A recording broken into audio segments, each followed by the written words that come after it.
你不要以为你除掉了老夫，你的皇位就能够坐稳了。在你身边潜伏着2条毒蛇，他们随时都会要了你的命。你说的什么意思？朕不明白。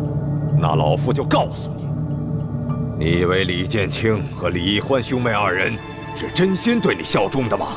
他们实际上是在挑起你我君臣之间内斗，居心叵测。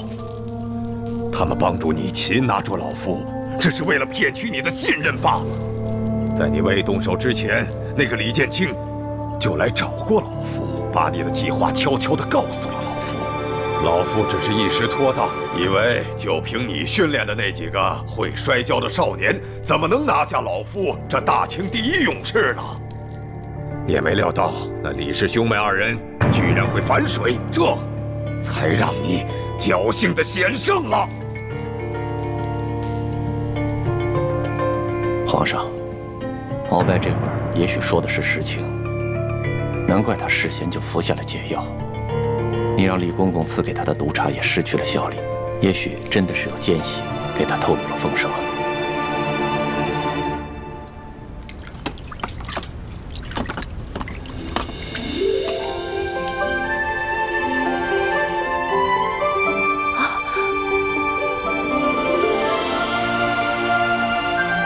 这铜匣果然是真的。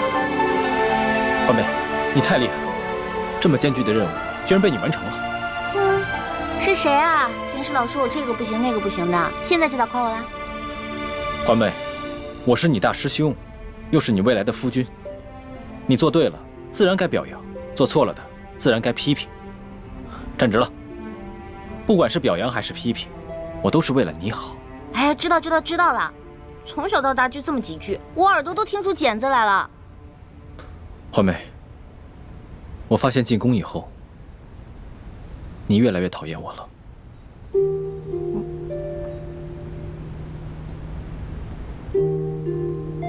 鳌拜，你以为朕会中了你的挑拨离间之计吗？是，皇上，鳌拜也许死到临头了，还要这样搞挑拨离间的小动作。挑拨离间，玄烨，你这个无知的小儿！老夫虽然是你的眼中钉、肉中刺，可老夫是大清的8旗子弟，你我之间的君臣内斗，毁不了大清的根基。而那个李氏兄妹，他们不一样，他们来历不明，行为诡异，说不定就是那前明的余孽。是，你鳌拜是满族，李氏兄妹是汉族，可是拿匕首刺向朕的是你鳌拜，而挺身而出替朕挡刀的是李欢。若非李氏兄妹反戈一击，只怕你和朕的位置现在就一敌而处了吧。所以朕明白，你恨李氏兄妹，你巴不得置他们于死地，朕是不会上你的当的。玄烨小儿，你果真是一个没有出息的君王。你被那李欢的美色所迷惑，你被李氏兄妹2人玩弄于股掌之间。我们这些8旗子弟打下来的江山，终将毁在你的手上。老夫倒要看一看你有何脸面去见爱新觉罗家族的列祖列宗！你住口！朕已经不是当年那个只能听任你摆布的傀儡了。你要是再在朕的面前出言不敬，朕就让你的血溅在朕的龙袍之上！来吧，老夫这一生都在为大清卖命。没想到爱新觉罗家族竟然出了你这么个既阴险又愚蠢的懦夫！玄烨，你打开牢门，来与老夫1对1的决斗！来呀！如今康熙正在大力清除鳌拜余党，整个京城都人心惶惶。如果把这铜匣和易欢得来的珠宝全部运出宫去，放在慈航药铺反而不安全，不如就继续放在这个永乐斋吧。师父说的是，毕竟眼下这永乐斋还是安全的。等大师父离京之时，咱们再把这铜匣悄悄带出宫去，让大师父带走。不行，铜匣不能放在永乐斋，欢妹也不能继续留在紫禁城里。既然找到了铜匣，我们赶紧撤离吧。我们现在就撤离啊！怎么，你还想继续留在宫里？你忘了和你一同进宫，被刺死的那3个秀女了吗？忘了那些仅仅因为看到你打了康熙1巴掌就被赐鸩酒的宫人了吗？好吧，朱哥哥，我听你的。那六师傅、学姐姐，我们一起撤吧。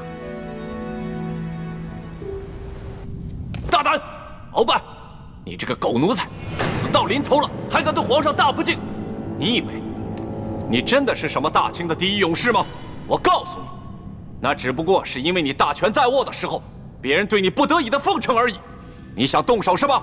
来呀，我索额图陪你练练。索图，若是你阿玛还活着，那老夫说不定还卖他几分薄命。就你现在这么个鬼模样，你还不配和老夫交手，你滚一边去！哼，鳌拜，在皇上面前，我不与你逞这口舌之快。且不说我们2家的恩怨如何，就是你现在这样在军前失仪，也是不可饶恕的大罪。我告诉你，你死到临头了！你可真会拍皇上的马屁，可笑！你阿玛索尼与老夫一辈子为敌，但老夫敬他是条汉子。可是我没想到，他怎么就生出你这么个没出息的小兔崽子呢？鳌拜，哪怕你是个勇士，像你这样的莽夫，也只配做爱新觉罗氏的鹰犬。朕乃天子，治国安邦才应该是朕擅长的。你那些技击之术都是雕虫小技，朕纵然不如你，又有何妨？把他看好了，别让他自尽。你这个懦夫蠢货！你回来！你宁肯相信居心叵测的李氏兄妹，也不肯相信老夫这3朝老臣！你回来！我要见太皇太后！我要见太皇太后！回来！不行，我们现在还不能撤。第一，默笙和倩影他们还没有找到1号金钥匙，万一那把金钥匙就在这皇宫当中呢？第二，也是最重要的，鳌拜到底有没有在明珠谷安插奸细？这个奸细到底是谁？我们一定要查个清楚。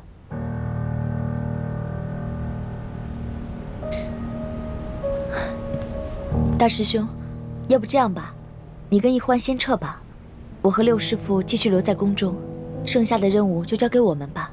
哎，不行不行，怎么能把你们2个留在宫里呢？我们要共同进退。太子，如今康熙对你和易欢极为信任，想要查出明珠谷中的奸细到底是谁，你们比我和倾城的机会大很多。眼下的确还不是撤离的时候。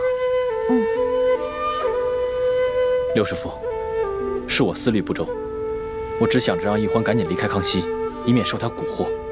一时情急，居然把查奸细这等大事抛在脑后了。太子，你平常行事的确很冷静，但是有些事情牵扯到易欢的时候，就很容易冲动。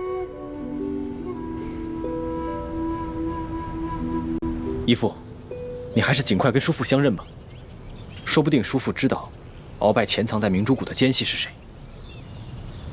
也只好如此了。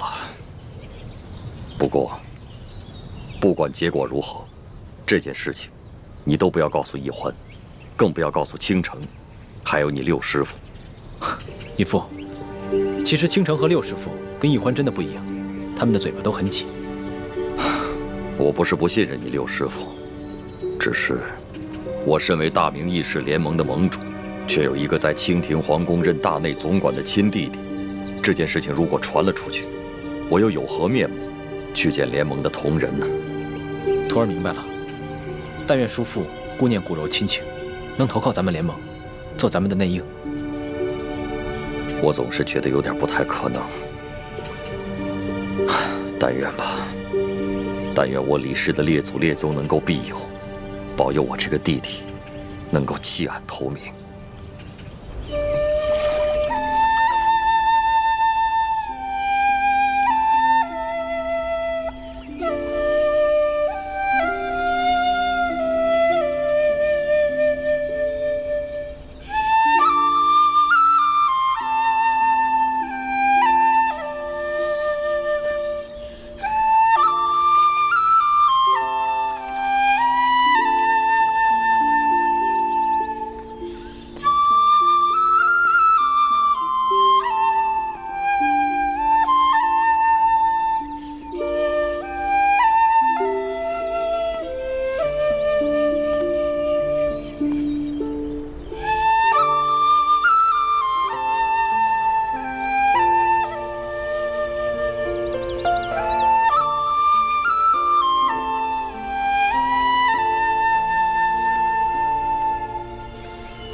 传家，你现在吹的是什么曲子啊？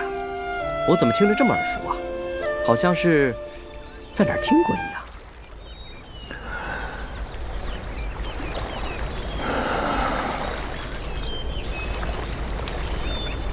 这个曲子是我家乡的小调，名字叫做《忆亲人》。忆亲人？我只是觉得这个曲子这个旋律有点耳熟，什么名字我倒是记不得。这首曲子是我老爹在世的时候最喜欢吹的，我的弟弟也特别爱听。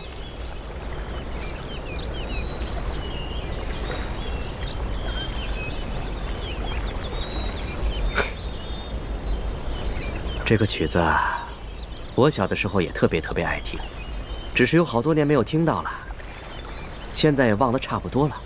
真没想到今儿在这儿听到了。客官莫非也是陕西榆林人士？没错。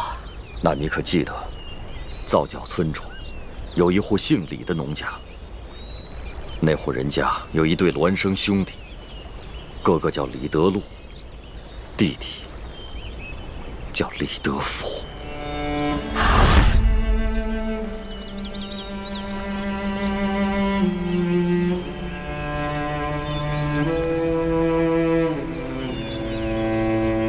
你是？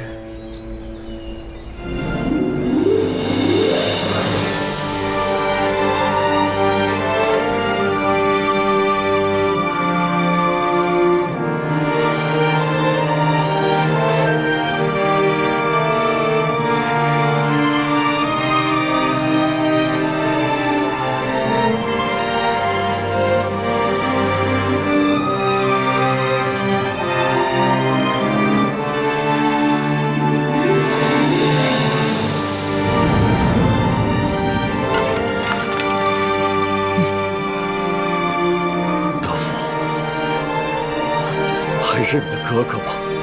你还活着？你没死？德福，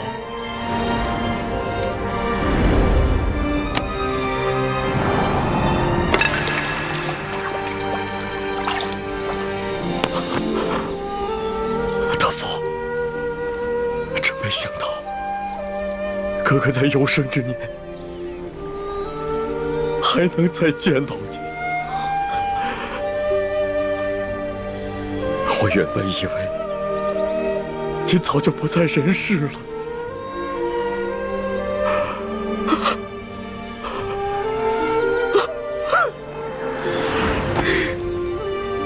哥，德福，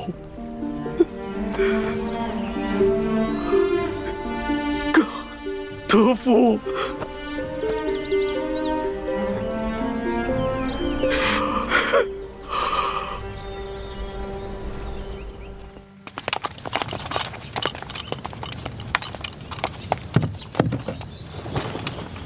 哎，是寿姑娘。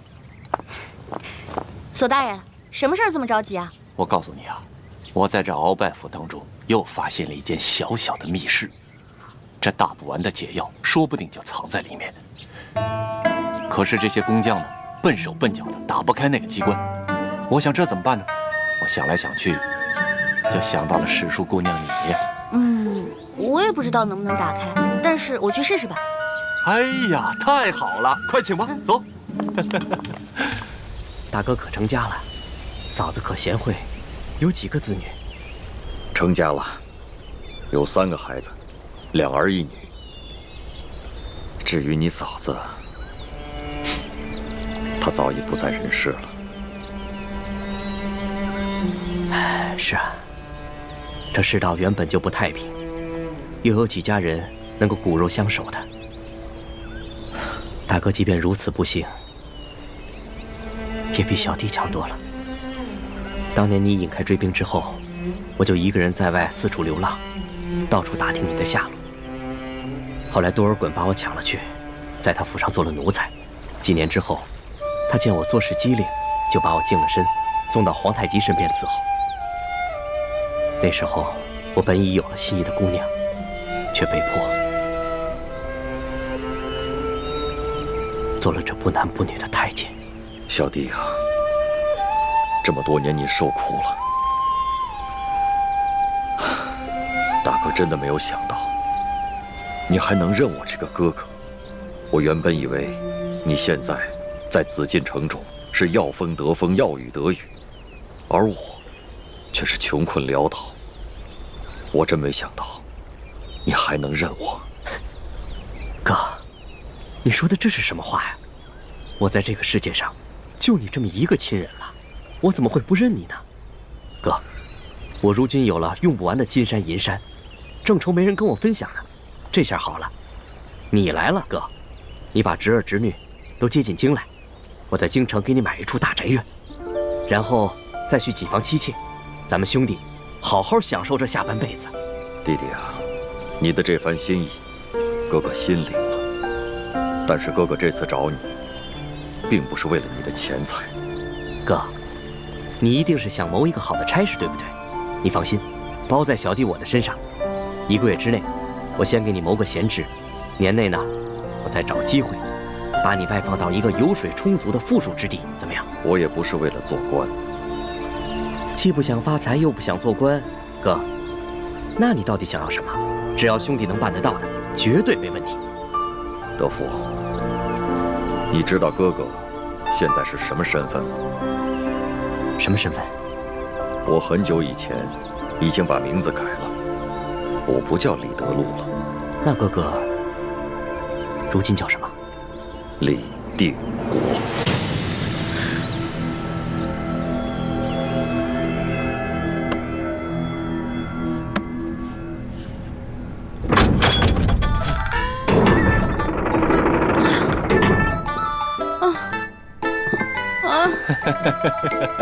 累死了！哎呀，世淑姑娘，真是辛苦你了啊！苏大人吃。索大人，我查看一下。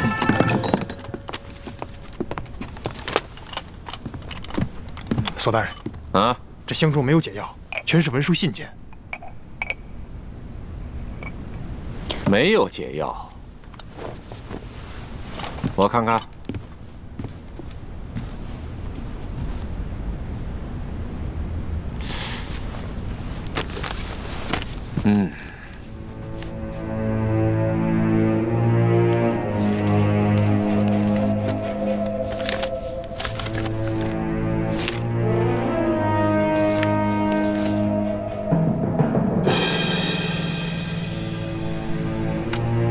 纳赛，在。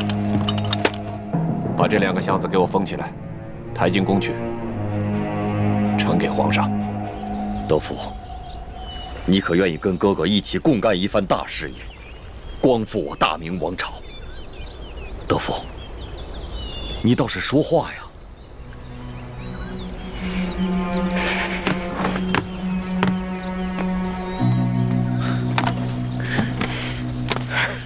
德福，你就心甘情愿地做大清的奴才吗？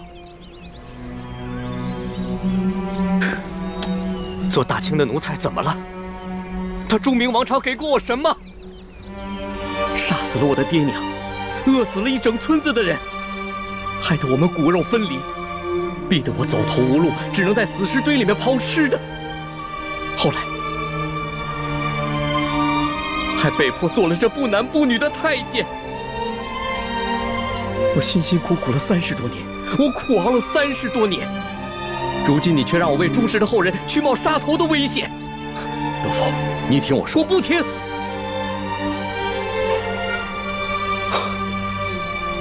我知道，我听说过你李定国，朝廷还以为你战死在云南，没想到你还活着，还组建了一个什么大明义士联盟。道不同不相为谋，你我都不必妄想劝动对方。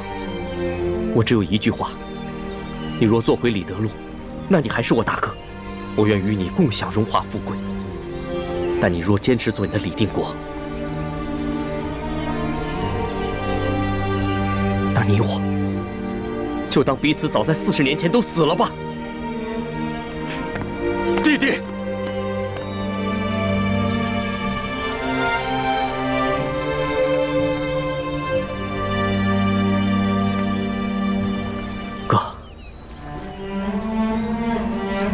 最后问你一句：你是要做李德禄，还是做李定国？我李定国，生是大明的人，死是大明的鬼。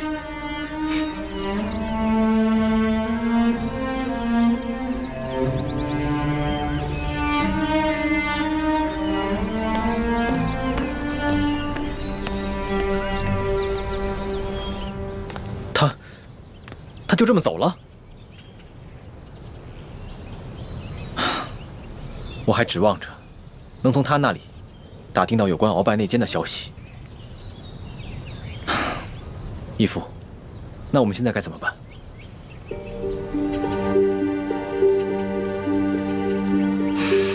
既然他贪图荣华富贵，敢为大清走狗，那我就当他40年前就已经死了。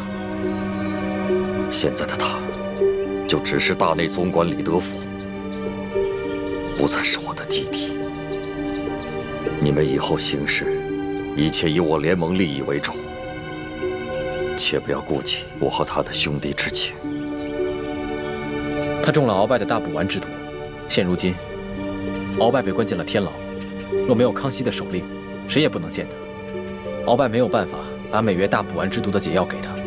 义父，你看，我是否要把彻底解除大补丸之毒的解药给他呢？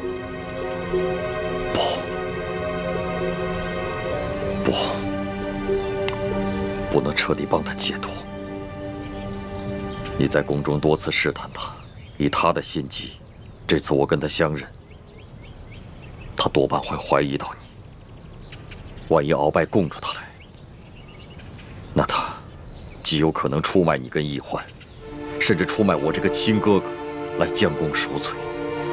那义父的意思是？眼下只能利用大补丸来控制他，这样一来可以保证你跟奕欢在宫中的安全，二来你跟奕欢在宫中行事，有他相助，也会便利一些。可他毕竟是您的亲弟弟，我跟奕欢的叔父，我们这么做，未免也太……太子，你以为我如此算计，我的心里就好受吗？他可是当年我豁出性命去要保护的亲弟弟呀！可现在在国家大义面前，我没法再顾及兄弟之情。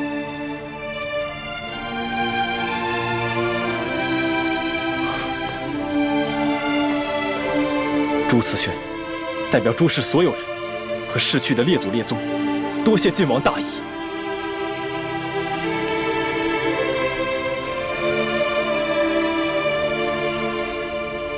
真没想到，李公公居然是我爹的亲弟弟，我的亲叔父。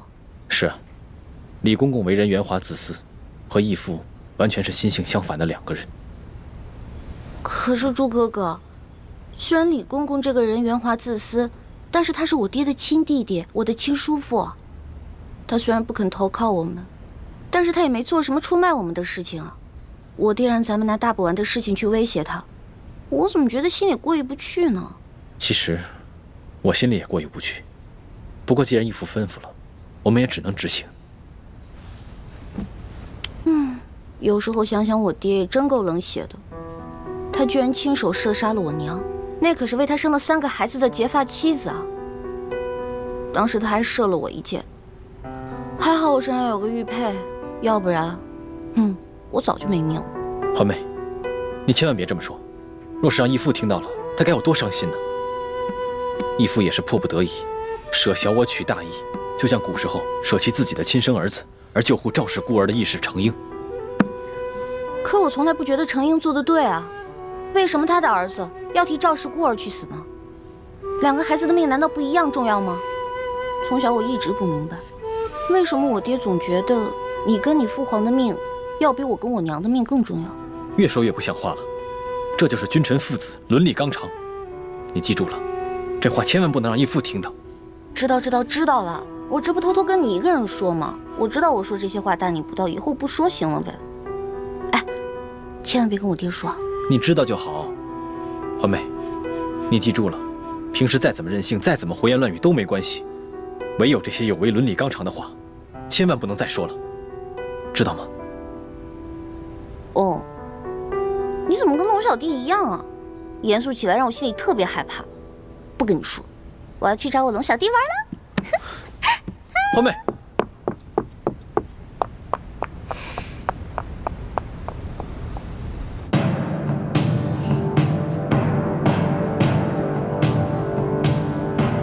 你们都先退下，朕想静一静。这。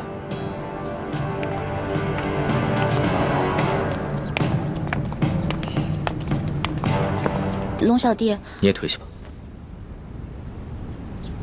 今天怎么了？连龙小弟也这么严肃？你说什么？没什么。那奴婢告退了。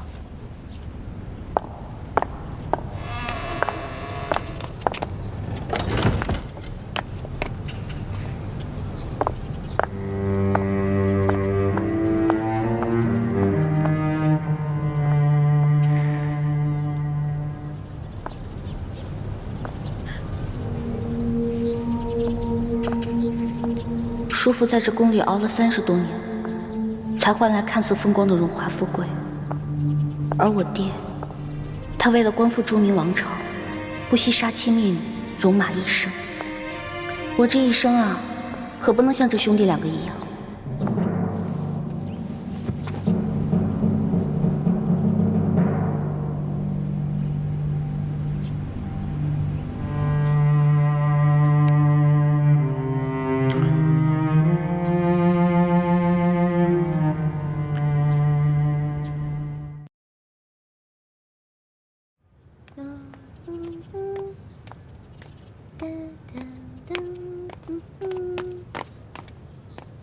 朱哥哥，你怎么在这儿？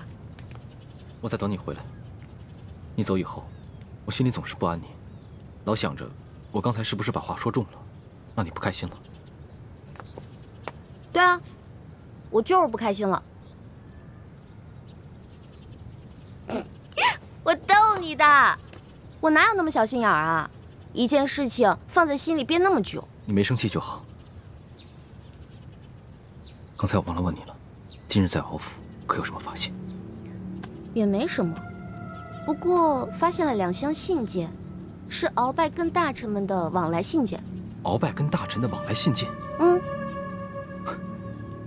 有没有呈给康熙？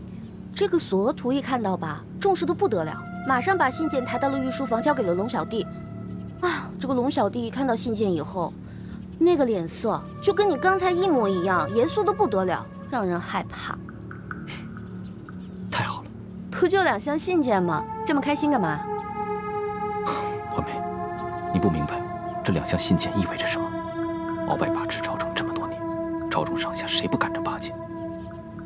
这2箱信件一定牵涉了许多不可告人的秘密。康熙如果顺藤摸瓜，一一展开追查，那整个清廷势必会闹得天翻地覆，人心惶惶。这样的局面，对我们来说自然是天大的好事。哦，我知道了。不过朱哥哥，如果朝廷大乱的话，这对咱们全天下的老百姓真的是件好事吗？自然是好事。只有把他们赶出山海关去，恢复我大明江山，这天下才能太平。哦。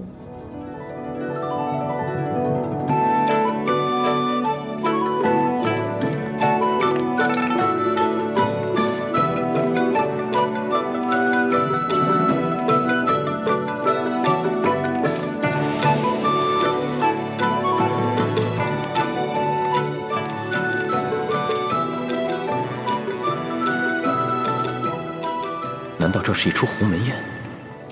康熙想借此机会对群臣进行大清洗？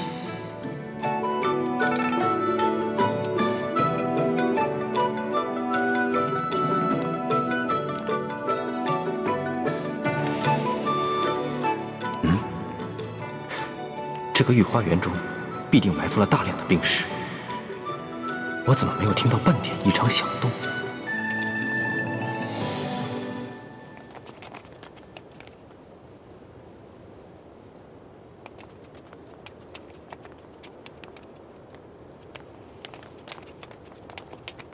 难得今夜月色如此美好，更难得朕能忙里偷闲，与诸位爱卿一同畅饮赏月。诸位爱卿，一同陪朕共饮一杯吧。谢皇上恩典。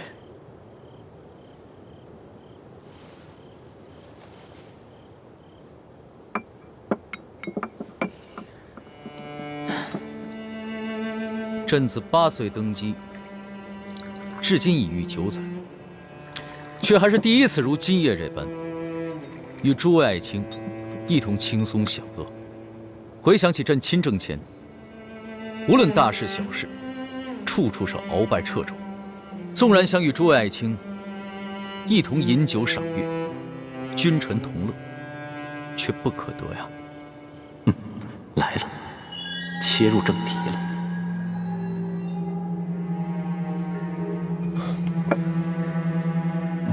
皇上，奴才恭贺皇上，铲除权奸，重振朝纲。奴才恭贺皇上，皇上万岁万岁万万岁！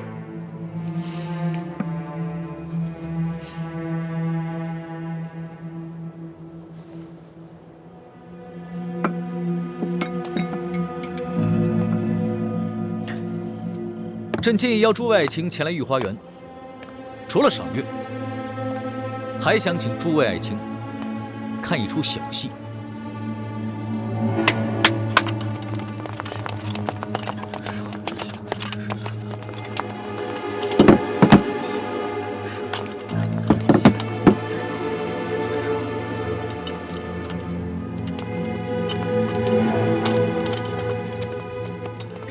这两个箱子是朕从鳌拜府上的一个密室中搜得。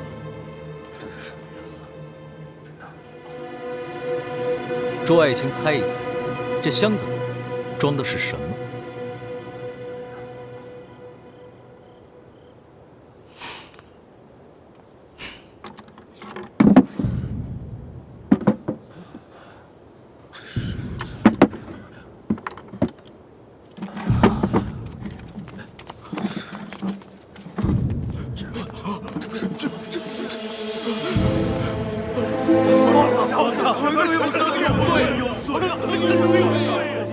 诸位爱卿，这是做什么？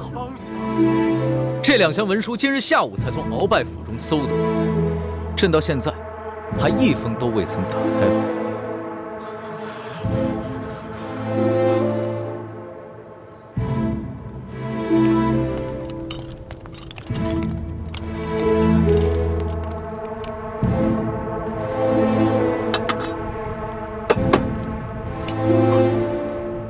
这壶里装的是桐油，他想做什么？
今儿个，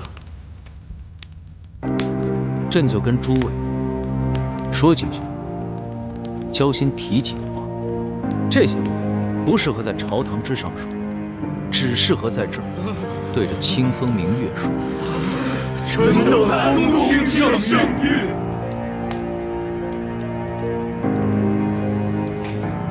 朕知道，在今夜之前，在诸位心中，都一直有爱新觉罗有朕，但更有鳌拜。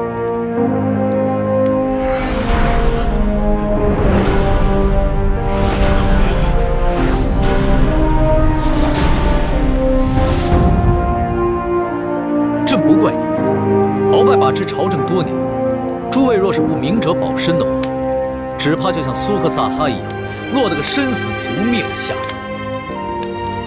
你们委曲求全，也算是为我大清保存了实力，所以朕既往不咎。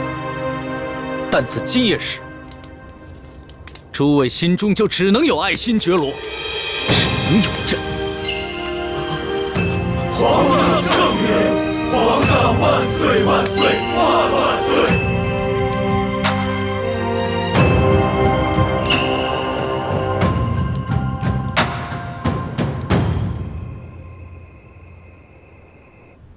皇上，你可知道今天哀家一共召见了多少大臣们的诰命夫人吗？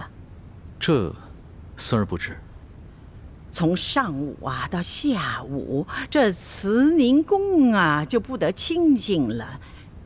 来看望哀家的这些诰命夫人多达40余人呢。有一些人还有些要求，都被哀家给回绝了。皇祖母，只怕他们都只是醉翁之意不在酒，借着探望的名义，想打探一下孙儿如何处理从鳌拜府中发现2箱密信之事吧。是啊，这些个人个个都像猴精似的，明明为此事而来，但没有一个就那么开门见山地指出来，而只是旁敲侧击地打听。所以呢，哀家也就给他们装个糊涂。皇祖母要是早一点给他们吃上一颗定心丸，也不至于他们担心害怕一整天呢。哎，这些人他们心里想什么？皇上和哀家心里像明镜似的。皇上，说实话，哀家以为你最终会选择宽恕他们，但没想到你会用这种火烧密信的方式，让他们的心病一了百了，死心塌地地对皇上臣服。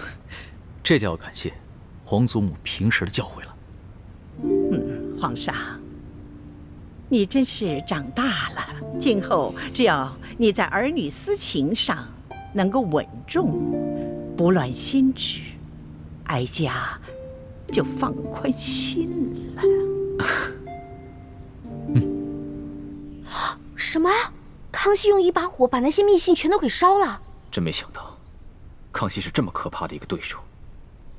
鳌拜虽然残暴，却是有勇无谋，反倒比康熙好对付。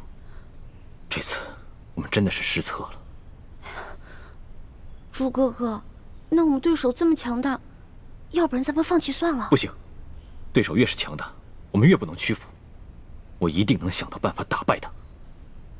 这个天下只能姓朱，不能姓爱新觉罗。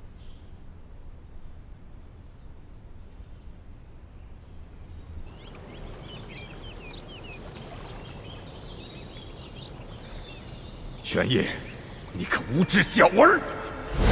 老夫虽然是你的眼中钉、肉中刺，可老夫是大清的8旗子弟。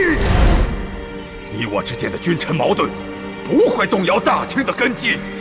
而那个李氏兄妹，他们不一样，他们来历不明，行为诡异，说不定就是那反清联盟的余孽。玄烨小儿，你果真是一个没有出息的君王。你被那李欢的美色所迷惑，你被李氏兄妹2人玩弄于股掌之间。我们这些8旗子弟打下来的江山，终将要毁在你的手上。老夫倒要看一看，你有何脸面去见爱新觉罗家族的列祖列宗。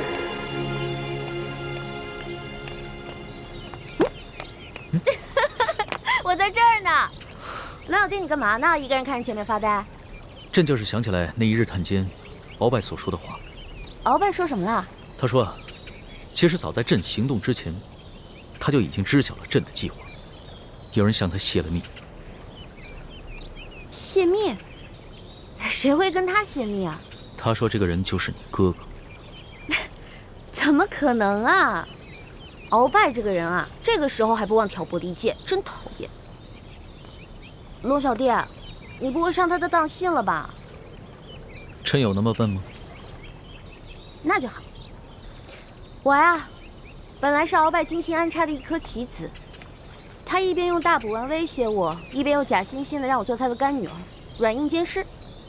所以啊，他万万没有想到，到最后我会帮你一起对付他。他心里啊，肯定恨透我了。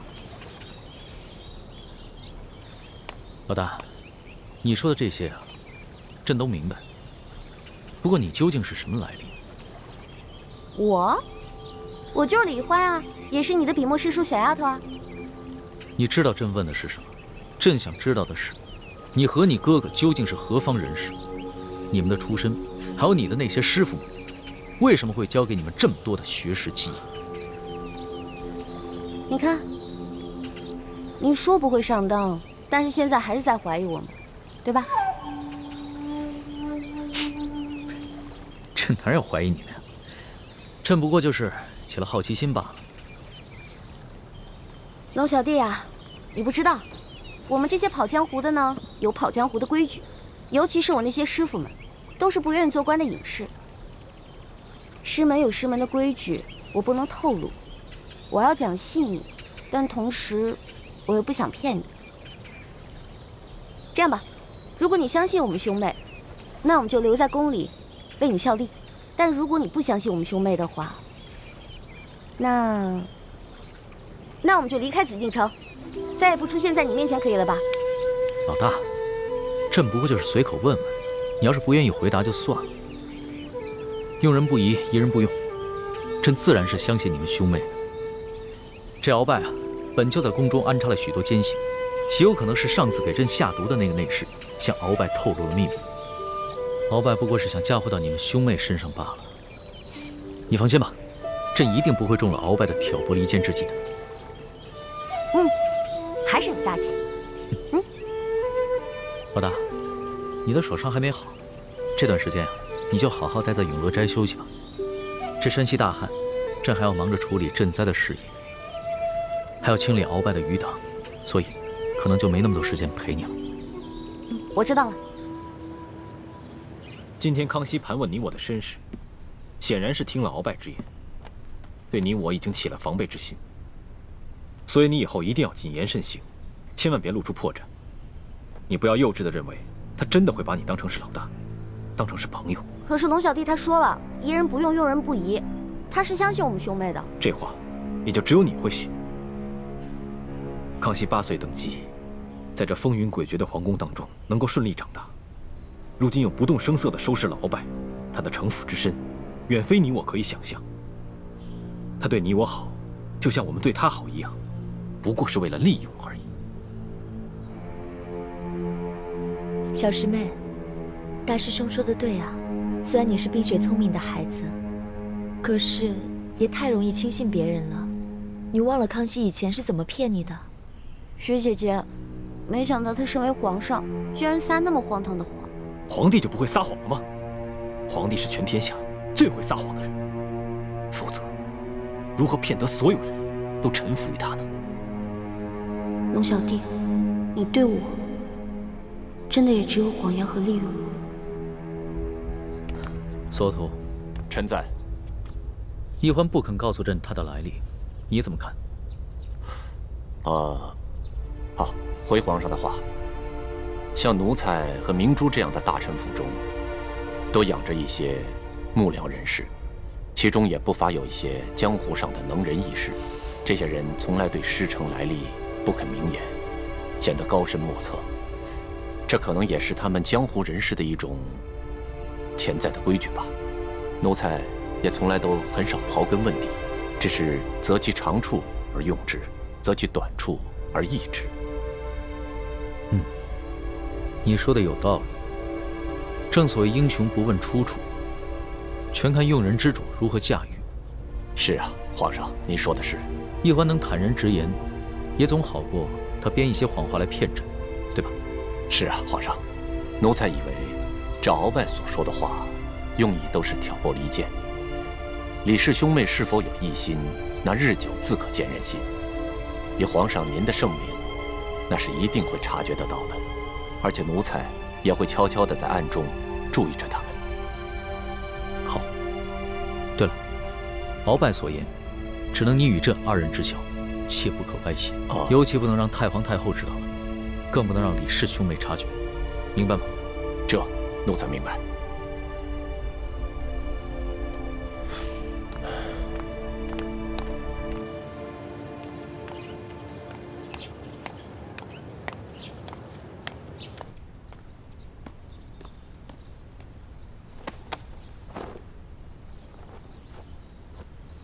奴才索额图叩见皇后娘娘。索大人不必多礼，平身吧。谢皇后娘娘。你们都下去吧。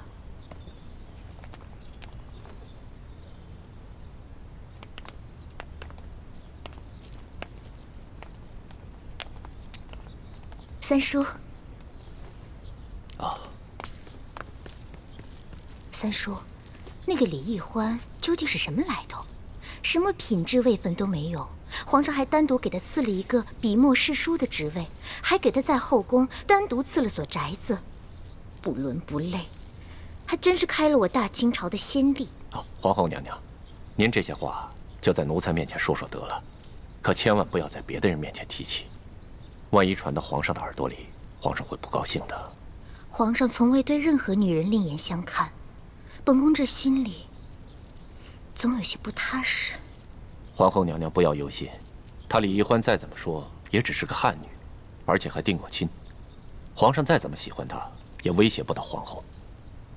而且皇上啊，也只是图一时的新鲜，等这股劲儿过了，说不定就丢开手了。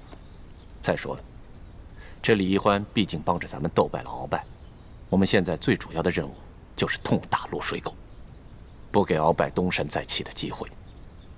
别的什么，都等这件事情尘埃落定了之后，咱们再说吧。三叔说的有道理，本宫就暂且忍耐一下。哎呀，好热呀！自打我从明珠谷到京城，就一直没下过雨。这天热得太不正常了，连荷花都受不了了。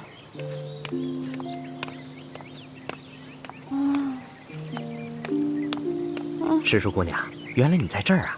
皇上啊，宣你去用膳呢。最近山西直隶2省大旱，后宫已经多日不沾荤了。皇上为了潜心祈雨，也好久没有开荤了，让我去用膳。难道皇上准备了什么好吃的，叫我悄悄过去打牙祭？师叔姑娘，这可是连皇后都没有得到过的恩宠。看来皇上对你还真是与众不同。谢谢李公公，让我去吃好吃的啦！快去快去！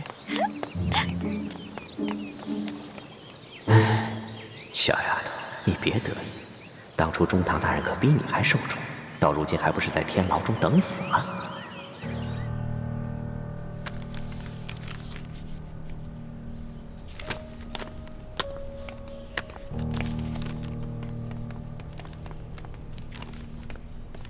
皇上，侍书姑娘来了。皇上，奴婢给皇上请安了。这些天是不是馋坏了？过来吧，看朕给你准备什么好吃的。哇，烤鸭！哇，哈喇子都快流下来了。刚刚看你行礼的时候还学得中规中矩的，一见到吃的就原形毕露了。切，民以食为天嘛。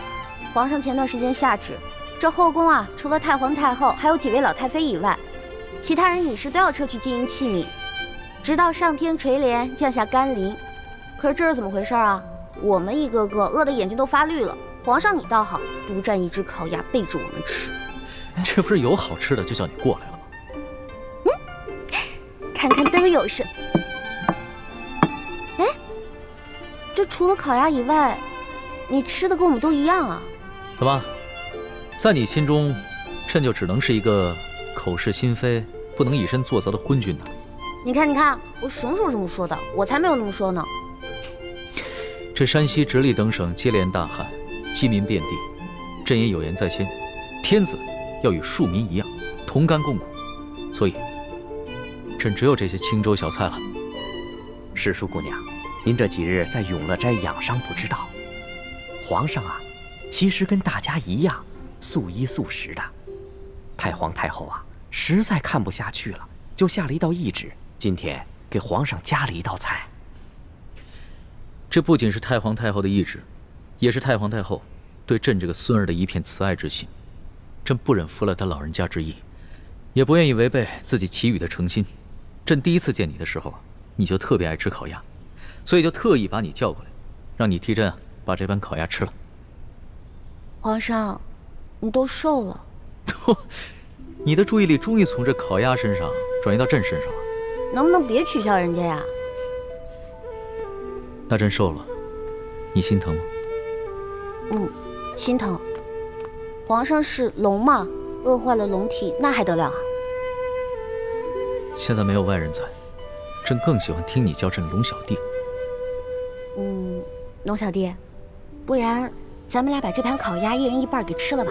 那可不行，朕是在神灵面前发过誓的，要一直借尸荤腥，直到天降甘霖。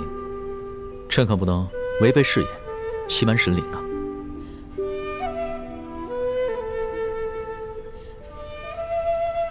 你一直看着朕做什么？朕的脸上有花吗？我只是觉得，龙小弟其实你长得也挺好看的。是吗？朕第一次见你的时候，你就一直说朕什么暴君啊、昏君啊，还是什么全天下女人最不值得爱的男人。难得破天荒，你还夸了朕一次啊！龙小弟啊，其实我觉得吧，这降不降雨跟吃不吃烤鸭完全没有关系。我也不是特别相信神灵，可是我跟你是结拜兄弟，那就要同甘共苦。既然你不吃烤鸭，那我也不吃，我跟你一起守信，对神灵的誓言。真不吃？当然了，这么看不起我呀？你以为我就是个贪吃的小馋猫吗？好好好，是小弟小看了老大了。那老大就陪着小弟一起吃这些清粥小菜吧。不过我得把这盘烤鸭搬远一点，要不然我看着心里太痒痒了。龙小弟啊，你说现在山西干旱是最严重的，咱们在这儿节衣缩食的也没什么用吧？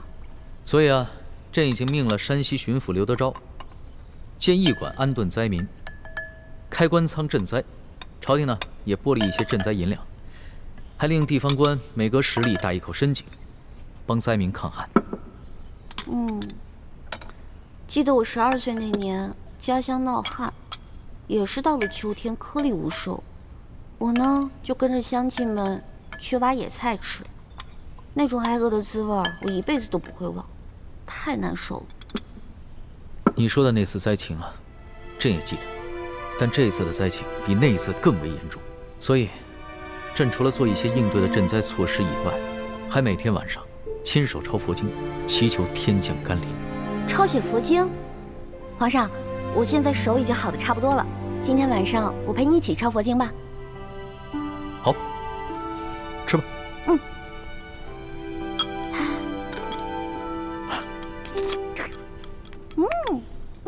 好吃。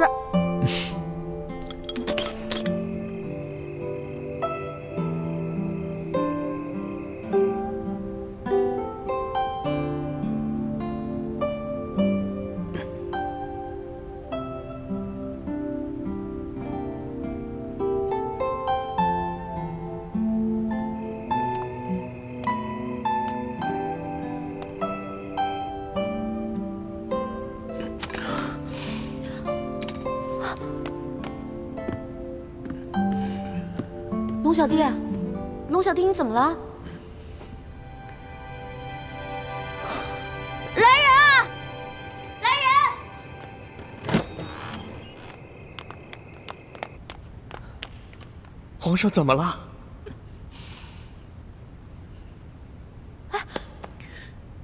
这手怎么了？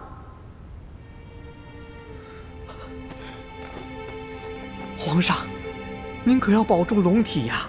世淑姑娘，您快劝劝皇上吧。皇上他说，天下大旱，这都是他的过错，他要责罚自己。您看他抄的这些佛经，那都用的不是墨，都是用自己的龙血呀。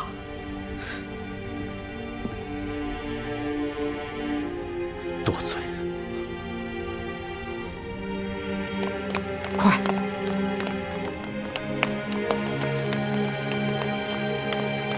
快点！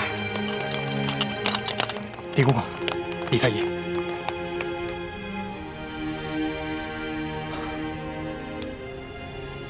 皇上这脉象不对啊。虽说皇上日理万机，劳累过度，近段时间饮食又过于清淡，但也不至于如此虚弱呀。皇上以血代墨抄写佛经，都抄了那么大卷了，身体自然而然就衰落下去了。原来是这样，皇上千万要保重龙体。微臣先给皇上开几副补气养血的方子，皇上自己也得多注意，要多进饮食，多休息。这时候谁劝都没用，除非老天爷降雨了。好了，朕没事了。这件事情一定要守口如瓶，千万不能让太皇太后知道。皇上，我收回之前的话，您是一个好皇帝。李太医，你赶紧去给皇上煎药吧。微臣告退。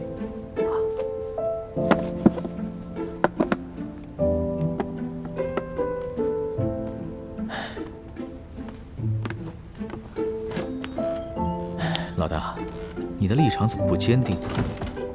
不过就是刺了个血，写个经，你就说我是好皇帝了？要怎么样当一个好皇帝啊？是这个世界上最深奥的一门学问，哪有那么简单呀？虽然不懂什么为君之道，但是我知道你正在努力的当一个好皇帝，这就够了。有心无力，那也不算是好皇帝。好了，朕得接着努力，写血经了。哎呀，行了，你呀，好生在这歇着吧。我们是不是结拜兄弟？有福同享，有难同当。你不行了，我上。虽然我的血没有你的龙血那么珍贵吧，但是我的心跟你一样虔诚。好，只要心一样诚，你的血和朕的血一样珍贵。咱们俩联手书写血经，一定会感动上苍的。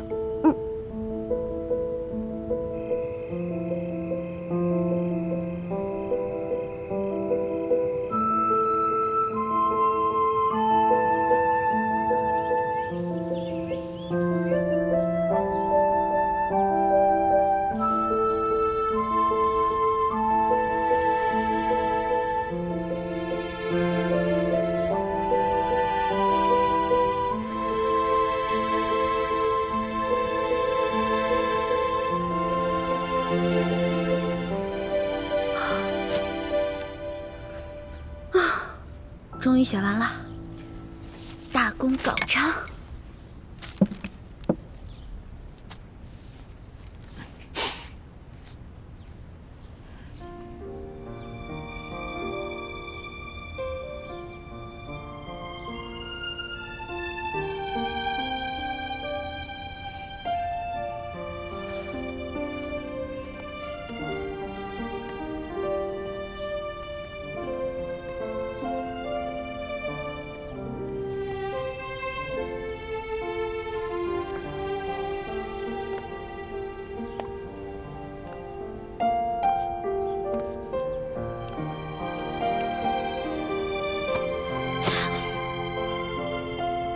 老大，焕儿，龙小弟，你看，我用血抄的，全都抄完了。你要怎么奖励我啊？朕把自己赏给你，好不好？你看你又在乱说话了。我们现在是在祈雨，神灵看到这样，该觉得你不诚心了。那就看看你抄的佛经吧。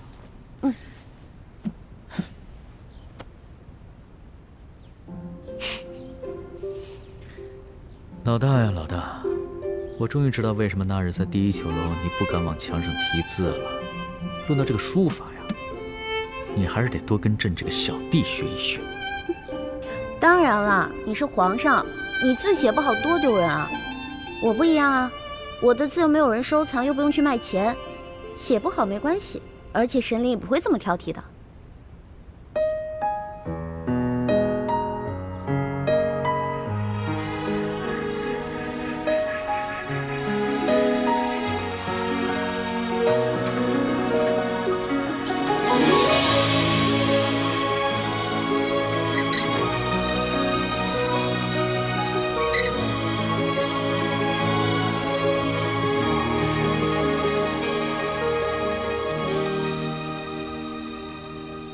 清晨的风吹如花，落入尘世的繁华。爱已来，卷风沙，恨不过一生的皇上，皇上，大喜呀！下雨了，下雨了！走。穿女中的她，这一生月光花，能否带她伤的心归家？愿做她掌上的明珠，献上我纯真的祝福。明月照我心，掀起迷雾，留下无悔的情愫。玉环，上苍一定是听到朕的心声了，一定是咱们的血书佛经，一定是这些感动了上苍。朕要谢谢你，这么大的雨，百姓们有救了，我大清的子民有救了。